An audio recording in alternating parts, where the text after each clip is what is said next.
programa Fala Sério, que vocês acompanham a gente já há 3 anos, ele cada vez mais vem procurando aperfeiçoar, melhorar, ter o compromisso de passar informação para vocês que estão nos assistindo, ou hoje pela primeira vez, ou esporadicamente, ou quem sempre acompanha o nosso programa. E a gente se preocupa em tratar de todas as questões de forma autônoma e independente. Digo isso para que vocês fiquem tranquilos, para saber que a pauta definida neste programa é a pauta a partir da competência e do compromisso com o social, do compromisso com a sociedade. O entrevistado de hoje é um querido amigo da família. Eu tive o prazer de herdar a amizade de meu pai, que começou lá atrás até, quando o presidente do Sindicato dos Médicos e Dr. João Durval, governador, começa uma relação política com o presidente do Sindicato dos Médicos e com o governador. A partir daí, começa uma relação pessoal, de afeto, praticamente familiar, com Sérgio Carneiro, um homem querido, amigo, irmão, que nós temos o privilégio de termos na nossa sociedade como professor, como advogado, como político, como homem do bem e como uma pessoa que a gente sabe que por onde anda, onde vai e por onde passou, só faz nos honrar. Nesse momento de crise das instituições, nesse momento do hashtag Vem Pra Rua, nada melhor do que nós sabermos que existem pessoas que têm compromisso, que é exatamente o que nós queremos. E o Fala Sério tem essa proposta de mostrar de que há o lado bom em todas as coisas, e hoje estamos com o lado bom aqui do direito, o lado bom da política, o lado bom da família, o lado bom do amigo, que é Dr. Sérgio Carneiro, amigo Sérgio Carneiro, deputado estadual, deputado federal, vereador Sérgio Carneiro, chefe da Casa Civil do Governo do Estado, Sérgio Carneiro, procurador da Câmara, Sérgio Carneiro, irmão Sérgio Carneiro. Seja bem-vindo. Obrigado, Celcinho. É um prazer muito grande ver você crescer nessa nova atividade, porque dizia Oscar Wilde que os verdadeiros amigos não são aqueles que estão ao seu lado quando você está em dificuldade. Porque é muito fácil a pessoa estar por baixo e você por cima e dizer que é amigo da pessoa. O verdadeiro amigo é aquele que torce pelo seu sucesso, sinceramente, sem inveja e sem despeito. E eu fico muito feliz de lhe ver vencendo na área de comunicação, porque, como você disse, você já revelou, há uma amizade de família que me faz acompanhar seu pai. Eu até outro dia postei no Instagram de que foi um dos raros homens públicos que eu conheci na minha vida, sério, digno, honrado, o velho Celso Cotrim, que eu tenho o privilégio da amizade e tive o privilégio da convivência no parlamento. Um homem inegavelmente sério, de espírito público. E vi você crescer, né? Eu sou mais velho que você. Poucos anos. Poucos anos, mas é que eu comecei muito cedo. E vi você, assim como seu pai, se desempenhar bem em todas as funções que foram confiadas tanto a você quanto a ele. Vendo você agora atuando na área de comunicação, com esse desembaraço, com esse talento, auferindo a cada dia essa audiência pela credibilidade, pela competência com que você faz esse programa e com esta ONG do Pelourinho, é uma satisfação muito grande poder estar aqui com você para poder esclarecer aquilo que for do interesse do nosso ouvinte. Fantástico. É essa oratória brilhante de Serginho. Serginho, marido de Solange, a quem a gente manda um beijo extensivo a toda a família, aos filhos, aos netos, a seus pais, a doutor João, a dona Ieda. Por gentileza, passe o nosso abraço, a nossa consideração e dizer de que o programa está à disposição de todos vocês. Estamos aqui para conversar com o Serginho sobre o revolucionário do Código de Processo Civil brasileiro. O homem que fez a revolução ao pé da letra, do ponto de vista de que revolução se faz com os homens, conversando com um por um e chamando eles para a batalha. E o momento foi muito propício e continua sendo em discussão no país, tanto na área jurídica quanto na área política, sobre o trabalho, sobre o Código do Processo Civil, esse trabalho que você incansavelmente fez na Câmara e continua fazendo mesmo sem estar com mandato. Serginho, o que é e qual a importância do Código do Processo Civil? O Código de Processo Civil, na minha opinião, é o documento mais importante do ordenamento jurídico brasileiro depois da nossa Constituição. Por quê? Porque a pessoa que está nos ouvindo, se ela quiser se separar, se divorciar do marido, da esposa, as regras pelas quais vai fazer esse divórcio estão no Código de Processo Civil. A pessoa que está nos ouvindo, se deve o dinheiro a alguém ou é credora de alguém para receber ou para pagar esse dinheiro, as regras pelas quais haverá esse pagamento estão no Código de Processo Civil. Se você tem um problema de vizinhança, se você quer recuperar um imóvel de um locatário, se você quer interditar uma pessoa, se você quer fazer a tutela, a curatela de uma pessoa, as regras para fazer isso estão no Código de Processo Civil. Daí a importância desse código. As pessoas precisam saber que tudo que se pretende através do direito tem regras para obter esse direito material. E essas regras estão no Código de Processo Civil. Daí a importância desse código para todas as pessoas e que muitas vezes elas não sabem porque não atuam na área do direito e, obviamente, quando se deparam com uma questão jurídica, obviamente que contratam um advogado ou vão à Defensoria Pública.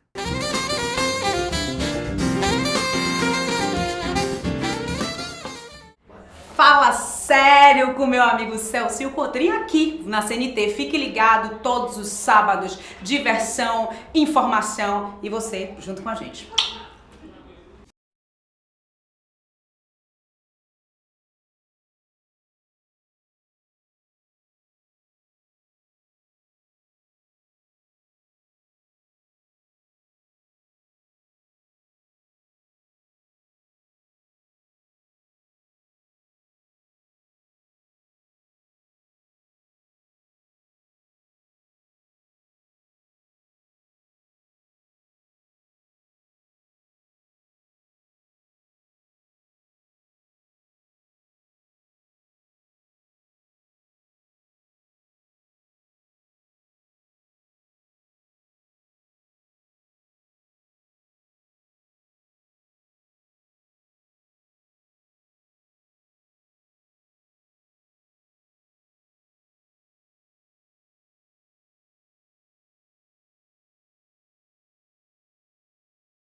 Difere este do direito atual? Olha, o código atual, como todos os outros códigos existentes no Brasil, eles eram feitos da seguinte forma. O governo nomeava uma comissão de juristas, né, pessoas, professores com notório saber jurídico, eles se trancavam em 4 paredes, elaboravam um anteprojeto, enviavam esse anteprojeto para a Casa Civil mandava para o Congresso, tramitava na Câmara e no Senado, se dava a chamada vacatio legis, ou seja, a vacância da lei, o prazo entre a aprovação do projeto e a sua efetiva entrada em vigor, para que os operadores do direito se virassem para entender o que é que estava escrito ali, quais os novos institutos. Então isso levava um ano para que as pessoas pudessem entender o novo código. E o atual Código de Processo Civil, que é de 1973, ele não chegou a ser feito nem por uma comissão, foi um único homem, o ex-ministro da Justiça, Alfredo Buzaide.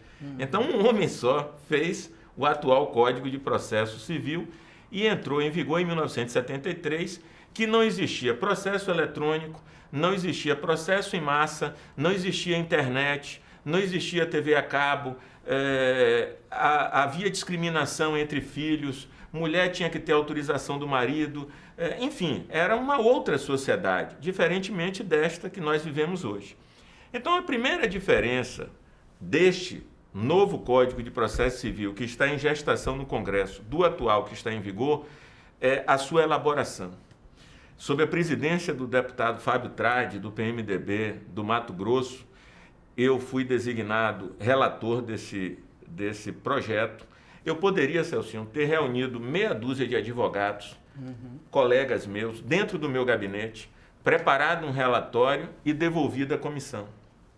Entretanto, eu coloquei o projeto debaixo do braço e fui do Rio Grande do Sul ao Rio Grande do Norte, em audiências públicas, dialogando com todo mundo jurídico e acadêmico, com as universidades, com os promotores, os defensores públicos, juízes do primeiro grau, do segundo grau. Fiz uma palestra, reunião com 22 ministros do STJ, fui ao Supremo Tribunal Federal, recebi do então ministro César Peluso as suas sugestões e, na oportunidade, fiz praticamente uma palestra com a imprensa especializada que estava dentro da sala do ministro, testemunhando e cobrindo aquele encontro. Enfim, tem muita coisa que até no relatório que fiz eu diria que não concordo, ou até que coisas que eu não coloquei que gostaria de ter colocado, mas que ainda não estavam maduras para serem colocadas. Porque o relator, assim como o presidente da República, guardando as devidas proporções, a gente pode muito, mas não pode tudo. O relator, na verdade, ele é uma ponte entre a sociedade civil, neste caso o mundo jurídico e acadêmico, e a comissão, que iria apreciar e votar o projeto e depois o plenário da Câmara.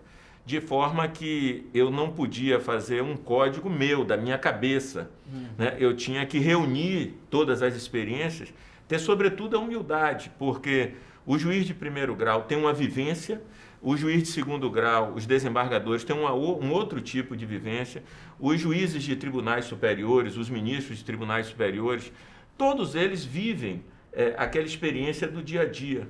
E foi reunindo todas essas experiências que nós procuramos construir um texto que traga celeridade, porque se você fizer uma pesquisa hoje junto ao povo brasileiro e perguntar qual o principal problema da justiça no Brasil, eu creio que mais de 90% lhe dirá a demora na prestação jurisdicional. Então, nós procuramos construir um texto que tivesse vários elementos que imprimissem celeridade processual, rapidez processual, mas que, ao mesmo tempo, não agredisse, não afrontasse os princípios constitucionais da ampla defesa, do contraditório e do devido processo legal. Esse é que é o grande desafio na construção de um documento jurídico. É você imprimir a celeridade sem afrontar a ampla defesa, o contraditório e o devido processo legal. Eu acho que dei uma contribuição, Celcinho, em nome da Bahia, a Bahia que tem uma tradição de contribuição jurídica nesse país, desde Rui Barbosa, né, Orlando Gomes, Calmon de Passos, Eliana Calmon e tantos outros, Nestor Duarte, né, de forma que eu procurei estar à altura dessa tradição de contribuição da Bahia e fiz o melhor. Infelizmente, como eu atuava como suplente de deputado, não houve uma ação política que mantivesse na Bahia essa relatoria. Eu apresentei o relatório, mas fui substituído na relatoria pelo deputado Paulo Teixeira de São Paulo e, obviamente, que ele ia imprimir o seu ponto de vista nesse projeto. Eu lamento que não tenha conseguido concluir, mas dei uma contribuição que está registrada, inclusive, num livro que foi feito por vários especialistas do Código de Processo Civil. Por falar em lamentar, o programa Fala Sério e eu, especificamente como pessoa física, meu pai, inclusive, uma das coisas que a gente conversa sobre isso, a gente faz um lamento público aqui. A gente que exige que a política ande na linha, Serginho, a gente que está indo para as ruas, a hashtag vem para a rua, todo mundo vem para a rua para a gente exigir hospital padrão FIFA, pra gente, e que tá certo, pra gente exigir escola padrão FIFA, que tá certo, você, eleitor, também precisa ser padrão FIFA.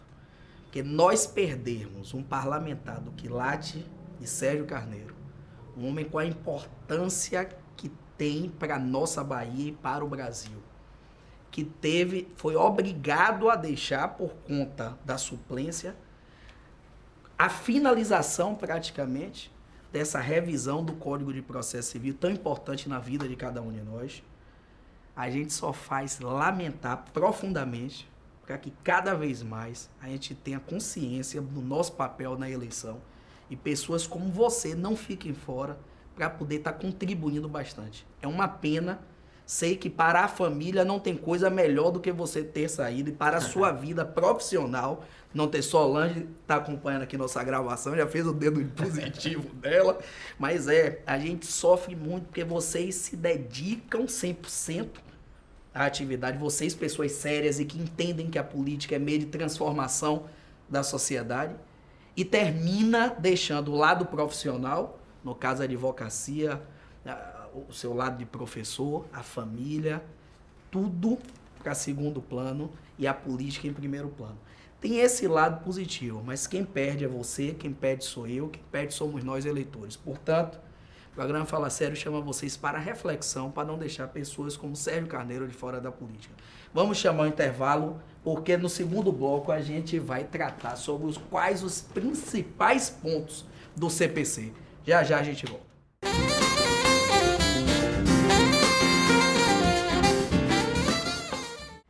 Fala sério com meu amigo Celso Cotrim aqui na CNT. Fique ligado todos os sábados. Diversão, informação e você junto com a gente.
O programa Fala Sério está de volta aqui com o revisor do Código de Processo Civil brasileiro, esse revolucionário, repito, pegando no sentido lato da palavra, a revolução não é feita com uma pessoa só, e sim com uma multidão. E esse homem que trouxe a multidão do campo jurídico, a multidão do campo acadêmico, a multidão do campo político, para fazer a revisão do Código do Processo Civil brasileiro, para que nós pudéssemos ter um direito que seja de acordo com o nosso dia a dia, não ultrapassado e que não contribua ainda mais com a morosidade da justiça brasileira. Serginho, nesse segundo bloco, a gente ficou de perguntar algumas coisas. Já lhe disse e repito, vou aproveitar para dizer aqui no ar. Não tenho o mínimo interesse em que você adiante, porque está muito boa a entrevista. É uma aula que as pessoas vão ter pela eternidade para poder acessar, né? Para estudar, inclusive. A gente divulga bastante nas redes sociais e bastante na imprensa, inclusive no meio acadêmico. Então, se você quiser, você pode, inclusive, gravar o segundo programa para falar. Mas irei, que aqui quem manda é você, no meu programa, nas coisas minhas e de minha família, nossa relação é completamente 100% que quem manda aqui é você. O microfone é seu, a tela é sua, quem conduz a velocidade é você. Quais os principais pontos do CPC? Sugiro aqui, Jade, que a gente comece pela eficácia normativa da jurisprudência. O que é a eficácia normativa da jurisprudência? Vou dar um exemplo simples. A união homoafetiva. Não existe lei no país sobre esse assunto. E ele era discutido. Existe, não existe? Pessoas do mesmo sexo podem morar juntas? Podem viver juntas? Que direito elas têm? Uma relação de pessoas do